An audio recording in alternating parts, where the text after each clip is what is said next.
이 시간 우리에게 주시는 하나님의 말씀은 시편 146편 1절부터 10절까지의 말씀입니다. 구약 성경 908쪽입니다. 할렐루야, 내 영혼아 여호와를 찬양하라. 나의 생전의 여호와를 찬양하며 나의 평생의 내 하나님을 찬송하리로다. 귀인들을 의지하지 말며 도울 힘이 없는 인생도 의지하지 말지니 그의 호흡이 끊어지면 흙으로 돌아가서 그날에 그의 생각이 소멸하리로다. 야곱의 하나님을 자기의 도움으로 삼으며 여호와 자기 하나님에게 자기의 소망을 두는 자는 복이 있도다. 여호와는 천지와 바다와 그 중에 만물을 지으시며 영원히 진실함을 지키시며 억눌린 사람들을 위해 정의로 심판하시며 줄인 자들에게 먹을 것을 주시는 이시로다. 여호와께서는 갇힌 자들에게 자유를 주시는도다.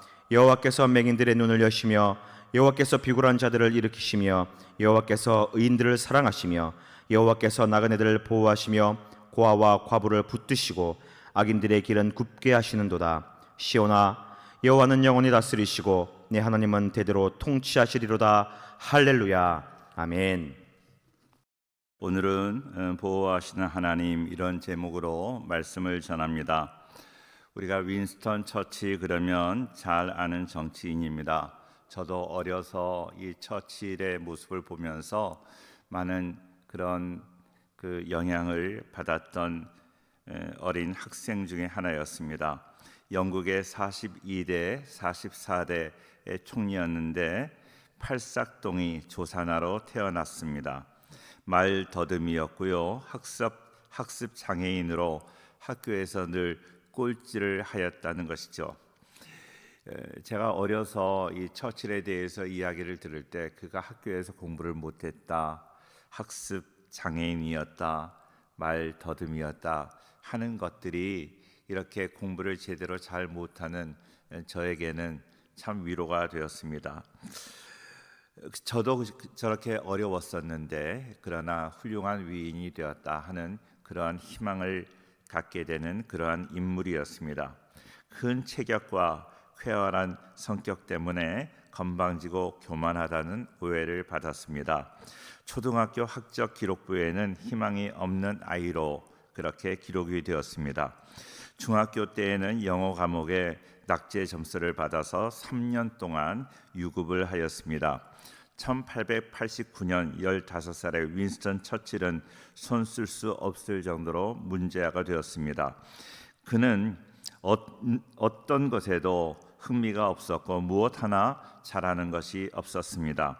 1892년 그는 결국 학교를 그만두게 되었습니다. 처칠의 아버지는 아들의 문제로 고민을 하였는데 그가 어려서 이렇게 군인 장난감에 푹 빠져 놀던 기억이 났습니다.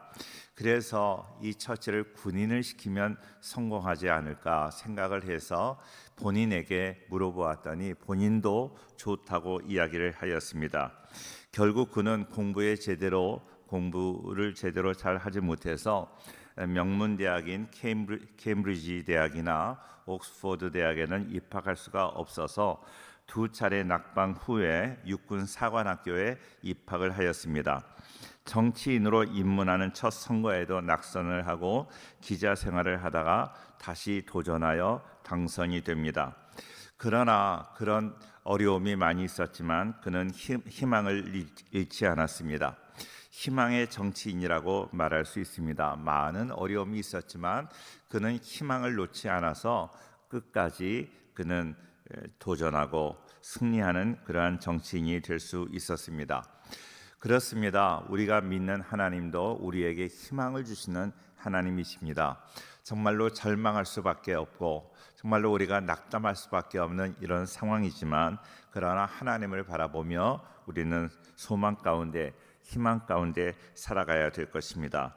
예레미야 29장 11절 말씀에 너무나 잘 아는 말씀, 우리에게 희망이 되는 말씀을 하여 주십니다.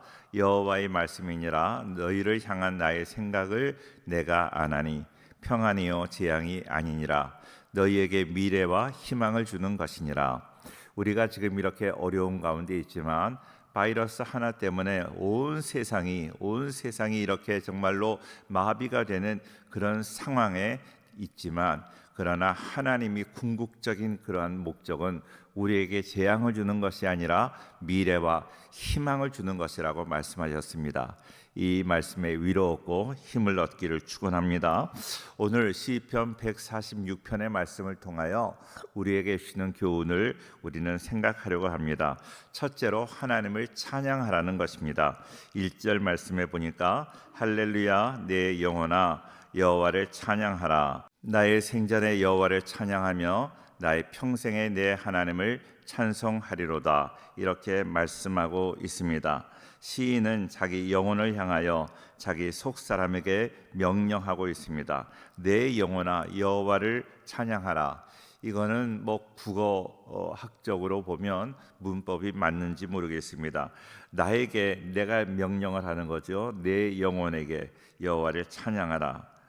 내 영혼이 늘 하나님을 찬양해야 된다. 속 사람이 나의 삶을 통하여 하나님을 찬양해야 된다고 그렇게 명령하고 있고 또 스스로에게도 하나님을 찬양하겠다고 결단하고 있습니다. 나의 생전에 여호와를 찬양한다고 했는데 내가 살아있는 동안 내가 호흡이 끊어지지 않는 한 내가 하나님을 찬양하겠다는 말씀입니다. 시편 150편에도 호흡이 있는 자마다 여호와를 찬양하라고 말씀하지 않습니까? 그렇다면 우리 살아있는 사람은 다 찬양하는 그런 의무를 가지고 태어났다 하는 것입니다. 시편 22편 3절에도 이스라엘의 찬송 중에 계시는 주여라고 말씀하고 있고 이사야 42장 8절에도 나는 여호와이니 이는 내 이름이라 나는 내 영광을 다른 자에게 내 찬송을 우상에게 주지 아니한다 말씀하십니다. 하나님을 찬양하는 것, 하나님의 이름을 높이는 것, 하나님의 하나님께 영광을 돌리는 것을 하나님께서 다른 사람에게 또 우상에게 뺏기지 않겠다고 말씀하십니다. 영광 돌리는 대상은 하나님밖에 없다는 그런 이야기입니다. 이사야 43장 21절에도 이 백성은 내가 나를 위하여 지었나니 나를 찬송하게 하려 함이라 말씀하고 있습니다. 우리를 지으신 목적이 하나님을 찬송하는 것이라는 거예요. 인간의 존재 목적, 우리의 존재 목적은 하나님의 이름을 높여드리는 것, 하나님을 영화롭게 하는 것입니다. 우리가 입으로 하나님을 찬양할 뿐만 아니라 우리의 삶을 통해서도 우리의 가정을 통해서도 우리 교회를 통해서도 이 나라의 이민족을 통해서도 하나님의 영광을 드러내는 그러한 모습으로 살아가야 될 것입니다.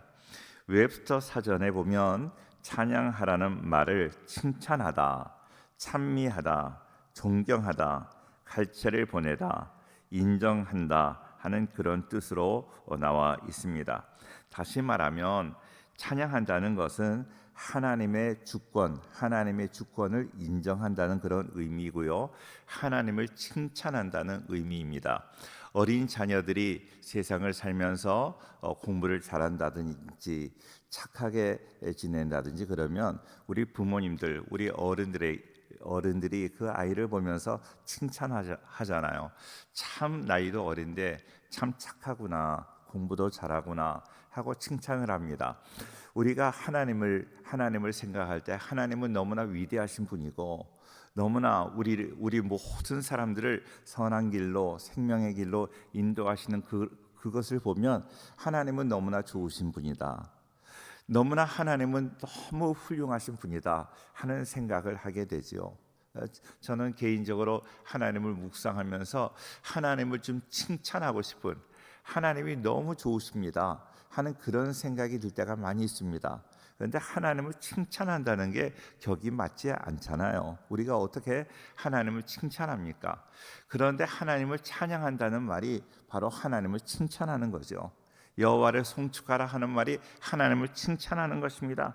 그렇습니다. 우리의 삶이 하나님을 칭찬하는 그런 마음으로 하나님이 좋아서 하나님의 이름을 높여드리는 그것이 바로 하나님을 찬양하는 것입니다. 입술로만 하는 것이 아니라 하나님을 찬양하고 하나님을 좋아하는 그 모습으로 우리가 살아가는 그것이 하나님을 찬양하는 삶이라고 말할 수 있습니다. 또한 우리가 고통과 역경 가운데 있다 할지라도 그 모든 것을 통해서 하나님은 우리를 선한 길로 인도하신다. 모든 것이 합력하여 선을 이룬다고 말씀하시는데 그 모든 것을 통하여 우리를 선한 길, 생명의 길, 영원한 길로 인도하신다는 것을 분명히 인정하고 살아간다면 우리는 어떤 상황에서라도 어려움이 있다 할지라도 그 상황에서도 하나님께 감사하고 하나님의 이름을 높이게 될 것입니다. 그것이 하나님을 인정하는 것입니다. 하나님의 주권, 우리가 지금 이렇게 코로나 바이러스로 어려움이 있지만 그러나 궁극적으로 이런 어려운 과정을 통해서 우리에게 없어져야 될 것을 다 없애고 하나님 더욱더 잘 섬기게 하는 그러한 기회가 되리라고 저는 믿는데, 그렇기 때문에 하나님을 인정하는 것입니다. 하나님을 나의 하나님으로 인정하지 않고 하나님을 찬양할 수 없는 것이죠. 나의 나된 것은 하나님의 은혜입니다. 나의 하루하루 삶을 통하여 하나님께 감사하며 하나님의 이름을 높이는 우리 성도들이 되어야 할 것입니다. 시편 146편부터 150편까지 그 시를 할렐루야로 시작해서 할렐루야로 마친다고 해서 할렐루야 시라고 우리는 부릅니다. 이 시편에는 표제어가 없는데 셉투아진트 그 70인역 성경에는 학개와 스가랴가 이 시를 지었다고 써 있습니다. 대부분 구약학자들은 이 내용이 하나님께 초점이 맞춰졌다는 점에서 포로기 이후에 이 시가 기록이 되었다고 이렇게 말하고 있습니다. 바벨론 포로 생활 70년, 너무나 어렵고 힘든 생활을 하였는데 그 포로 생활에서 귀환했다는 것입니다. 해방받았다는 것이죠. 그래서 이들이 너무나 감사해서 지은 시가 바로 시편 146편이라는 거예요. 바벨론 포로 생활에서 그들이 해방될 가능성은 0%였습니다. 전혀 없었습니다. 그 포로 생활 하는 사람들이 자기들을 해방시키려고 어떤 노력을 할 수 없는 그런 상황이었다는 거죠. 우리도 36년 동안 일제치하에 있었는데 일제치하에 있으면서 우리가 독립을 위해서 어떤 일을 한다고 독립이 되지 않았다는 것입니다. 3.1절을 지났지만 3.1절에도 3.1 운동을 통해서도 우리가 독립을 쟁취한 것은 아니었습니다. 한 나라가 식민지로 있다가 자유를 찾는다는 것은 거의 불가능한 그런 것입니다. 바벨론 포로 생활을 했던 이스라엘에게 해방된다는 것은 거의 불가능한 일이었습니다. 그런데 해방을 허락하여 주셨습니다. 놀라운 일이지요. 기적이지요. 이것은 기적이 아니라 하나님의 역사입니다. 하나님의 역사인 것을 그들이 깨닫고 하나님을 높여드리는 것입니다. 할렐루야로 시가 시작이 되는 것입니다. 하나님만 의지했더니, 하나님께 기도했더니 하나님께서 우리에게 이런 참된 자유를 허락해 주셨다는 것입니다. 우리가 할렐루야를 많이 부르는데 할렐루야는 히브리어로 할랄이라는 말이 있는데 하나님을 가르치는 그 야와 합성어가 되어서 할렐루야, 할랄은 하나님을 찬양한다 하는 그런 말입니다. 그래서 우리가 이야기를 할 때도 할렐루야, 또 기도할 때도 할렐루야를 많이 사용하고 있습니다. 사랑하는 성도님들, 우리가 말로만 입으로만 할렐루야를 할 것이 아니라 우리의 삶을 통해서도 하나님의 이름을 높여드리는 그러한 삶이 되어야 할 것입니다. 고난 내 영혼 편히 쉴 것과 이런 찬양이 있습니다. 우리 교회에서도 많이 하는 그런 찬양인데 그 찬양의 작사 작곡가가 렐리아 모리스라는 여성 음악가입니다. 렐리아 모리스는 이 곡 외에도 나 어느 날 꿈속을 헤매며 익은 곡식 거둘 자가 죄짐을 지고서 고나거든 이런 여러 찬송을 썼습니다. 그녀는 12살 때부터 교회 반주자로, 주일학교 교사로, 그리고 평생을 찬양 사역자로 충성을 하였습니다. 그런데 그녀가 51살이 되던 1913년부터 시력이 점점 약해지기 시작을 하였습니다. 그녀는 하나님의 성품을 의심하지 않았습니다. 하나님께서는 신실하신 분이라는 것을 분명히 믿고 있었습니다. 그는 어려움이 있었지만 하나님의 은혜를 의심하는 일이 없었고 늘 하나님을 변함없이 믿는 믿음으로 살았습니다. 시편 146편처럼 남은 평생 동안 하나님을 찬양하는 찬송가를 작곡할 것을 결심을 합니다. 이때부터 그의 삶은 사는 것이 아니라 살아내는 것, 어려움을 이겨내는 것으로 표현하는 것이 더 적합할 것입니다. 그래서 그녀는 아들이 마련해준 큰 칠판에다가 이렇게 이제 음표를 적어가면서 작곡을 하기 시작을 하였습니다. 그리고 마침내 완전히 맹인이 되어서 그는 출가한 딸을 불러서 악보를 그리게 하면서 찬송가 작곡을 하였습니다. 고난 내용은 편히 실곡가도 이때 이렇게 해서 만들어졌습니다. 렐리아 모리스와 같은 모습이 바로 믿음으로 험한 세상을 승리하는 성도의 모습입니다. 말년의 렐리아는 자신의 찬송가가 이렇게 미국은 물론 인도와 중국과 한국 그리고 멀리 아프리카까지 출판되어 불리고 있다는 소식을 듣고 이렇게 고백을 합니다. 비록 나는 앞을 보지 못하고 외국에 나가서 복음을 전하지 못하지만 찬송으로 복음을 선포하게 되니 얼마나 감사한 일인가, 그렇게 고백을 하였습니다. 사랑하는 성도님들, 이렇게 눈을 보지 못하면서도 하나님을 찬양했던 모리스와 같이 언제나 하나님을 찬양하는, 내 힘으로 살아갈 수 없는 이 세상을 우리가 살 수 있다는 것, 전적인 하나님의 은혜인 것을 기억하고 우리는 하나님을 찬양하며 살아갈 수 있기를 주의 이름으로 축원합니다. 두 번째로 하나님만 바라라 하는 것입니다. 하나님만 의지하라는 것입니다. 성경에 보면 하나님을 바라라, 하나님에게 소망을 두라고 이제 개역 개정 성경에는 그렇게 나와 있는데, 개역 성경에는 하나님을 바라라 하는 말씀이 여러 번 나옵니다. 그 말씀에는 아주 중요한 의미가 있습니다. 하나님밖에 해결 방법이 없다 하는 것입니다. 하나님밖에 없다는 것입니다. 우리 사랑하는 성도님들, 하나님을 바라는 우리 성도님들, 이 세상을 잘 살아가는 방법, 승리하는 방법은 하나님밖에 없는 줄로 믿습니다. 제가 여러 번 예화를 이렇게 말씀드린 적이 있습니다. 제가 부목사 시절에 우리 담임 목사님께서 이제 우리 교회가 개척한 그 개척교회 이제 7임 목사님이 되셔서 연말에 사무총회를 인도하여 되시는데, 여러 가지 분주한 일로 제가 대신하여 위임을 받아서 그 교회에 갈 때가 있습니다. 섬교회 사무총회를 인도하고 하룻밤 자고 그 다음 날 돌아와야 되는데 풍랑이 일어서 배가 뜨지를 못합니다. 그러면 제가 어떻게 될까요? 수용을 해서 그 섬에서 나와야 될까요? 비행기를 타고 나와야 될까요? 그 섬에서 나오는 그 방법은 아무리 수영을 잘하는 사람이라 할지라도 수영을 해서 그 섬에서 나올 수 없습니다. 비행기도 없습니다.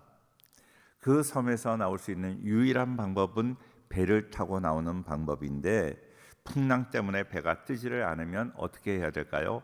배를 기다리는 것밖에 없어요. 하나님을 바라라 하는 것은 배를 기다리는, 배를 타고 나오는 방법밖에 없는 것처럼 하나님밖에 방법이 없다 하는 것입니다.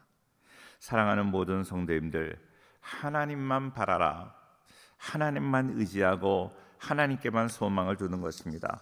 오늘 3절부터 5절까지의 말씀, 귀인들을 의지하지 말며 도울 힘이 없는 인생도 의지하지 말지니 그의 호흡이 끊어지면 흙으로 돌아가서 그날에 그의 생각이 소멸하리로다. 야곱의 하나님을 자기 도움으로 삼으며 여호와 자기 하나님에게 자기의 소망을 두는 자는 복이 있도다. 이렇게 말하고 있습니다. 사람을 의지하지 말라고 말씀하십니다. 사람은 우리에게 도움이 되지 못한다 하는 것입니다. 하나님만이 우리의 유일한 방법이라는 그런 말씀입니다. 3절 말씀에 보니까 귀인들을 의지하지 말며 그랬습니다. 여기에 우리가 귀인이라는 말 잘 쓰지 않는 말이잖아요. 그냥 느낌상 귀한 사람, 존귀한 사람을 말하지 않는가 이렇게 생각만 하였습니다. 그런데 영어 성경 NASB에 보니까 Do not trust in prince 그렇게 말하고 있습니다. 자, 왕자를 믿지 말라는 거예요. 그 당시에 가장 최고의 권력자인 왕자를 믿지 말라, 의지하지 말라. 현대인 성경에는 권력 있는 사람이라고 말하고 새 번역에는 힘 있는 고관, 공동 번역에도 권력가라고 말하고 있습니다. 세상 사람들에게 보여지는, 세상 사람들이 의지하는 세상에서 가장 힘 있는 권력자를 너희는 의지하지 말라는 거예요. 그들도 흙으로 돌아갈 수밖에 없는 존재라는 것입니다. 그래서 흙으로 돌아가는 그가 죽으면 아무것도 아니고 그의 인격과 성품과 생각도 다 소멸된다는 것입니다. 그렇기 때문에 우리에게 절대적인 도움이 될 수 없다는 이야기입니다. 또 5절 말씀에 보니까 5절 새 번역 성경이나 현대인의 성경에서 야곱의 하나님을 의지하고 자기 하나님 여호와께 희망을 두는 자는 복이 있다고 말하고 있습니다. 자, 대수롭지 않게 그냥 넘어갈 수 있겠지만 우리가 하나님을 이야기할 때 아브라함의 하나님, 이삭의 하나님, 야곱의 하나님이라고 이야기를 합니다. 특별히 아브라함이 우리의 믿음의 조상이기 때문에 새 조상을 말하지 않더라도 아브라함을 대표성을 가진 아브라함을 이야기할 때가 많이 있는데 오늘 본문은 아브라함의 하나님이라고 말하지 않고 야곱의 하나님이라고 말하고 있습니다. 야곱은 말년에 하나님을 믿고 승리하는 인생을 살았지만 그의 인생 전체를 두고 볼 때 절대로 본받고 싶은 마음은 없는 사람입니다. 야곱은 간사한 사람이었습니다. 자기의 수단 방법을 가리지 않고 정말로 어떻게 해서라도 성공해 보려고 노력했던 그런 사람입니다. 아주 강교했지요.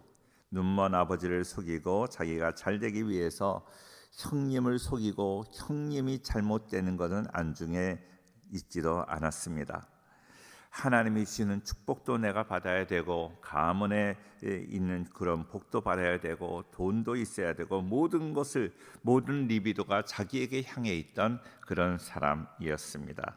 그런데 자기를 죽이려고 했던 그 형을 피해서 밧단 아람으로 도망갈 때에 비로소 하나님을 찾게 됩니다. 그는 아쉬울 때만 하나님을 찾습니다. 밧단 아람으로 갈 때 하나님을 찾았는데 밧단 아람에서 20년 동안 사는 동안 한 번도 하나님을 찾지 않습니다. 그런데 이제 외삼촌을 떠나서 고향으로 돌아올 때 밧단 아람에서 돌아올 때 그가 속인 형 에서가 400명의 군사를 이끌고 동생 야곱을 죽이려고 쫓아온다는 소식을 들었습니다. 정말로 풍전등화와 같은 그런 상황에서 그는 하나님 앞에 무릎을 꿇게 되지요. 야복강에서 기도하던 중에 하나님의 천사와 씨름하여 정말로 그가 환도뼈가 부러졌지만 그러나 끝까지 씨름하여 하나님의 복을 받았습니다. 하나님은 야곱이 하나님을 찾기를 그동안 기다리셨습니다. 야곱은 하나님을 의지하고 하나님께 기도하여 승리한 사람이 되었습니다. 야곱은 하나님이 도우심으로 승리했고 정말로 믿음의 조상으로 등극하게 됩니다. 그가 외삼촌 집으로 갈 때에는 빈손 들고 간 사람이었습니다. 그런데 20년 만에 돌아올 때 4명의 부인과 12명의 자녀들과 소와 양과 염소가 때를 이루게 되었습니다. 야곱은 나름대로 20년 동안 열심으로 살았지만 하나님 없이 살았는데 되는 것 같았지만 일이 잘 되지 않았습니다. 그렇게 20년을 헤매다가 하나님을 기억하여 하나님을 찾게 되었습니다. 그러한 야곱에게 하나님께서는 하나님을 찾을 때까지 기다려 주셨다는 것입니다. 실수가 많았고 넘어졌고 오랫동안 하나님을 찾지도 않았던, 간사하고 욕심 많고 아버지도 속이고 형도 속이고 삼촌도 속이는, 도저히 인간적으로는 용납이 될 수 없는, 용서할 수 없는 비정한 사람이었습니다. 그런데 그런 야곱을 하나님이 받아 주셨습니다. 야곱의 하나님이라고 하는 것은 구제 불가능한 야곱과 같은 그런 비열하고 비정하고 간사하고 간교하고 정말로 버러지만도 못한 그 인간을 하나님께서 받아주신다는 거예요. 이사야 선지자는 버러지 같은 너 야곱아 하고 말하고 있지 않습니까? 그렇습니다. 버러지 같은 인간도 하나님께 나오면 하나님은 받아주신다는 거예요. 믿음은 무엇입니까? 야곱처럼 그동안 하나님을 오랜 동안 떠나 있었지만 자기가 아쉬울 때 정말로 염치 없는 그런 모습으로 하나님 앞에 기도한다 할지라도 하나님은 그 염치 없는 그 사람을, 버러지 같은 그 사람을 하나님은 받아주신다는 것입니다. 저는 하나님께 기도하면서 회개하면서 이런 생각이 들 때가 있어요. 너무 염치가 없어서 하나님께 이 기도 드리기가 너무 죄송합니다 할 때가 많습니다.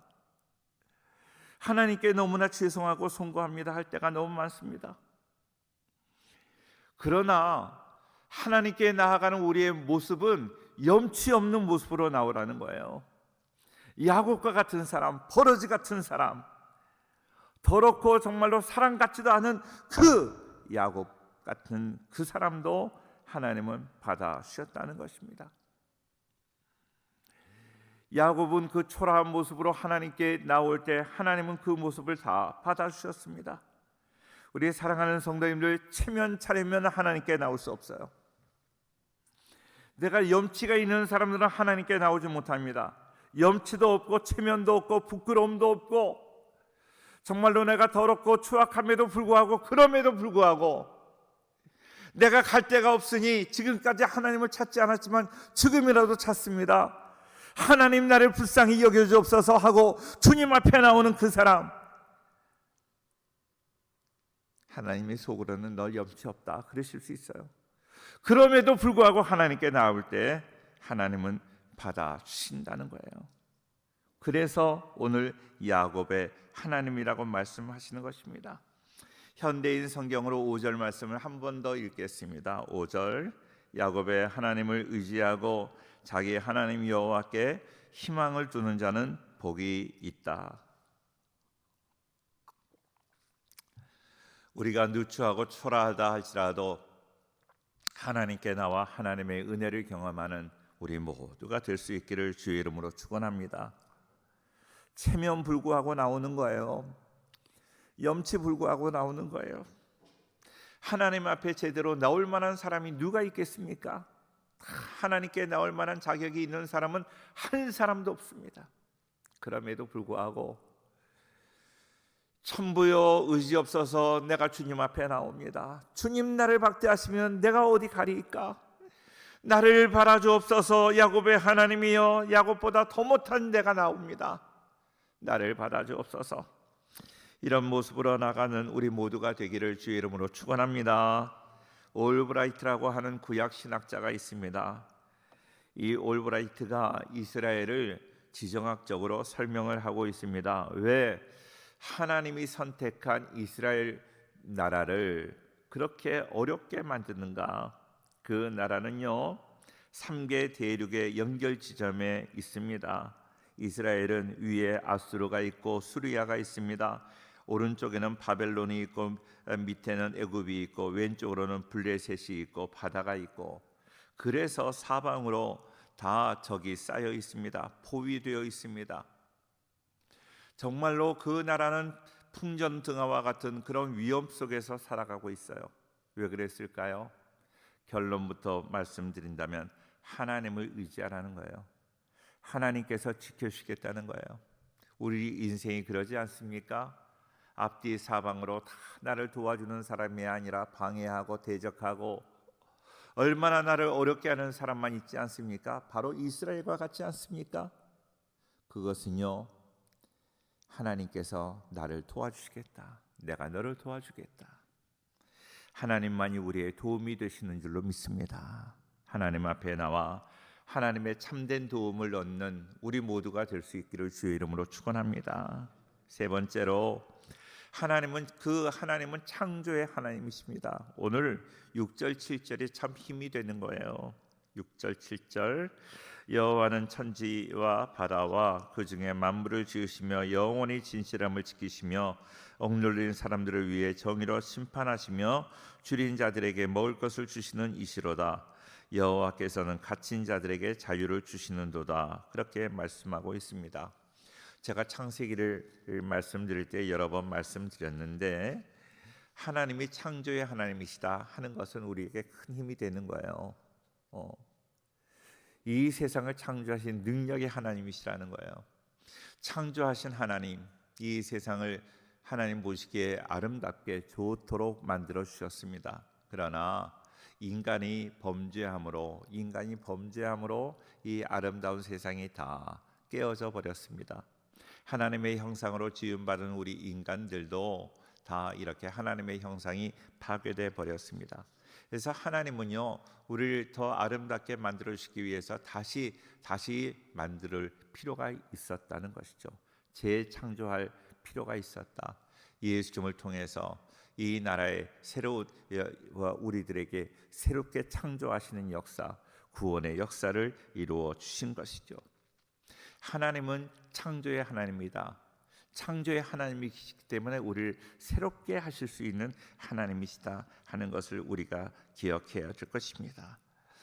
코로나 바이러스로 온 세상이 이렇게 어려움을 당하고 있지만, 그래서 많은 사람들이 시약을 개발하면 안정될 것이다 이야기를 하지만 어림없는 말씀입니다. 약의 문제가 아닙니다. 의학의 문제가 아니라 보건의 문제가 아니라 영적인 문제입니다. 우리가 하나님께로 돌아가고 하나님께서 회복시켜 주시면 우리가 다시 재창조되어 새롭게 될 줄로 믿습니다. 하나님의 새롭게 되게 하시는 그 놀라운 은혜가 우리 모두에게 함께하기를 주의 이름으로 축원합니다. 자, 우리 사람이 사람을 창조하실 때 맨 처음부터 억눌린 자로, 또 줄인 자로, 또 이렇게 갇힌 자로 하나님은 창조하지 않으셨습니다. 오늘 7절에 보니까 억눌린 사람들을 위해 정의로 심판하시며 줄인 자에게 먹을 것을 주시는 이시로다. 여호와께서는 갇힌 자들에게 자유를 주시는도다 그랬습니다. 하나님은 원래 아름다운 모습으로 우리를 만들어 주셨는데, 그 아름다운 그 모습이 다 파괴가 되고 우리의 잘못으로 우리가 불순종하고 하나님 앞에 범죄함으로 인하여 다 망가져 버렸다는 것이죠. 그래서 그 아름다운 모습은 온데간데 없어지고 우리가 억눌린 대로 살게 되고 또 갇힌 자로 살게 되고 굶주린 자로 살게 되었다는 것입니다. 우리의 잘못으로 그런 결과가 왔음에도 불구하고 우리의 잘못을 지적하지 않으시고 하나님은 그 눌린 자의 하나님이 되시고 갇힌 자의 하나님이 되신다는 거예요. 그 문제를 해결해 주신다는 것입니다. 우리의 잘못을 지적하지 않으십니다. 눌린 자의 하나님. 제가 대학 다닐 때 눌린 자의 하나님이라는 그러한 책을 보았습니다. 신학을 공부하기 이전인데 제임스 콘이라는 그 분이 쓰신, 흑인 신학자가 쓰신 그 눌린 자의 하나님, 제 마음에 그냥 그 민중들, 어려운 자들, 소외된 자를 돌보시는 하나님을 제가 그 책을 읽으면서 많은 은혜를 받았는데, 하나님은 눌린 자의 하나님, 억눌리게 된 그 이유가 있다는 거죠. 범죄함으로 인하여 그런 결과를 얻게 되었지만 하나님께서는 그 이유를 따지지 않으시고 그 눌린 자의 그 모든 어려운 문제를 해결하여 주시는 하나님이신 줄로 믿습니다. 사랑하는 성도님들, 우리의 잘못으로 인하여, 우리의 교만함으로 인하여, 우리의 게으름으로 인하여, 하나님 말씀 불순종함으로 인하여 많은 어그러진 이 세상에서 살고 있지만, 그러나 우리의 잘못을 따지지 않으시고 눌린 자의 하나님, 눌린 문제를 해결해 주시고 줄인 문제를 해결해 주시고 갇힌 문제를 해결해 주시는 그 하나님, 그 하나님은 능력 없는 하나님이 아니라 이 세상 삼라만상을 창조하신 능력의 하나님이십니다. 우리의 모든 문제를 해결하실 수 있는 그 하나님께 내가 염치불구하고 하나님께 나아가기만 하면 우리 하나님은 우리를 받아주시고 우리의 문제를 해결하여 주실 줄로 믿습니다. 그 하나님의 은혜와 보호하심이 우리 모든 성도에게 함께하기를 주의 이름으로 축원합니다.